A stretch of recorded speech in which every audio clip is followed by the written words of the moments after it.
महाराष्ट्र के बुल्ढाना जिले में स्थित लोनार नामक जगह पर एक झील है जिसे लोनार सरोवर कहते हैं। हाल ही में इसका पानी नीले से गुलाबी रंग में बदल गया। आओ जानते हैं कि क्यों रहस्यमयी मानी जाती है लोनार लेक। ऋग्वेद और स्कंद पुराण से लोनार का क्या संबंध है और लोनार लेक का इतिहास क्या है, जानिए इस झील के बारे में 5 खास बातें। नंबर 1, उल्का पिंड से बनी झील। वैज्ञानिक कहते हैं कि ये झील एक उल्का पिंड के धरती से टकराने से बनी है। अनुमानित रूप से ये 10 लाख टन वजनी उल्का पिंड 22 किलोमीटर प्रति सेकंड की रफ्तार से धरती पर टकराई थी, जिसके चलते 10 किलोमीटर के क्षेत्र में धूल का गुब्बार छा गया था। जब ये धरती से टकराई तो 18,000 डिग्री तापमान उत्पन्न हुआ, जिसके कारण उल्का जलकर खाक हो गई और यहाँ 150 मीटर गहरा गोल गड्ढा बन गया।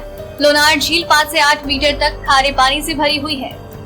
नंबर 2, कितनी पुरानी है झील। 2010 से पहले माना जाता था कि ये झील 52,000 साल पुरानी है, लेकिन हाल ही में हुए शोध के अनुसार ये झील लगभग 5,70,000 वर्ष पुरानी है। इसकी गहराई करीब 150 मीटर बताई जाती है और इसका व्यास 1.2 किलोमीटर है। हालांकि कुछ वैज्ञानिकों का अभी भी मानना है कि ये झील 35 से 50,000 वर्ष पुरानी है। नंबर 3, हिंदू शास्त्रों में जिक्र। इस झील का हिंदू वेद और पुराणों में भी जिक्र होना बताया जाता है।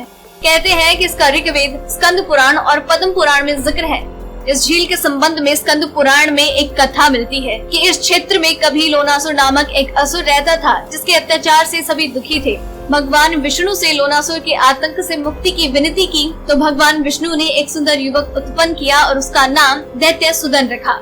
दैत्यसुदन ने पहले लोनासुर की दोनों बहनों को अपने प्रेम जाल में फंसाया और फिर उनकी मदद से उस एक मांद का मुख्य द्वार खोल दिया, जिसमें लोनासुर छुपा बैठा था।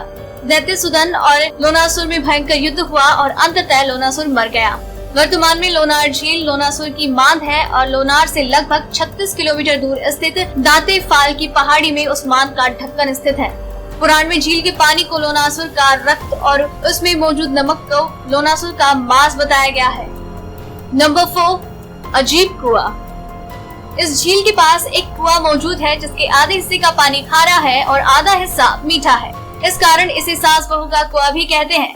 ये भी कहा जाता है कि लोनासुर का वध करने के चलते उसका रक्त भगवान के अंगूठे से लग गया था, जिसे हटाने के लिए भगवान ने यहाँ अंगूठा रगड़ा, जिससे यहाँ पर गड्ढा बन गया और अब वो कुएं के रूप में विद्यमान है। नंबर 5, झील के पास है कई प्राचीन मंदिर। इस झील के आसपास चारों ओर ऊंचे ऊंचे पहाड़ हैं। पहाड़ों पर चढ़ने के बाद उतरकर इस झील के पास जाने के लिए करीब आधा किलोमीटर का रास्ता तय करना होता है और फिर इस झील के किनारे पहुंचा जाता है। इस झील के तट पर शिव जी का प्राचीन मंदिर है। पहाड़ पर चढ़ने और उतरने के रास्ते में कई प्राचीन मंदिर और खंडर हमें मिलेंगे, जिनके बारे में कहा जाता है कि ये 1000 वर्ष पूर्व यादव राजाओं ने बनवाए थे। यहाँ स्थित मंदिर भगवान सूर्य, शिव, विष्णु, दुर्गा और नरसिंह भगवान को समर्पित है। कहते हैं कि ये प्राचीन काल में कई ऋषि मुनियों की तपोभूमि रही। पर्यटन की दृष्टि से ये एक हिंदू धार्मिक स्थल है। आपको ये जानकारी कैसी लगी, हमें नीचे कमेंट सेक्शन में जरूर बताएं और आप तक ऐसी और भी कई खबरें जानकारियां यूं ही पहुंचाते रहेंगे हर रात 9 बजे। इसलिए चैनल के साथ बने रहिए। डेली ट्रेंडिंग न्यूज की रिपोर्ट सब्सक्राइब करें हमारा चैनल ऐसी ही लेटेस्ट और इंटरेस्टिंग न्यूज के लिए।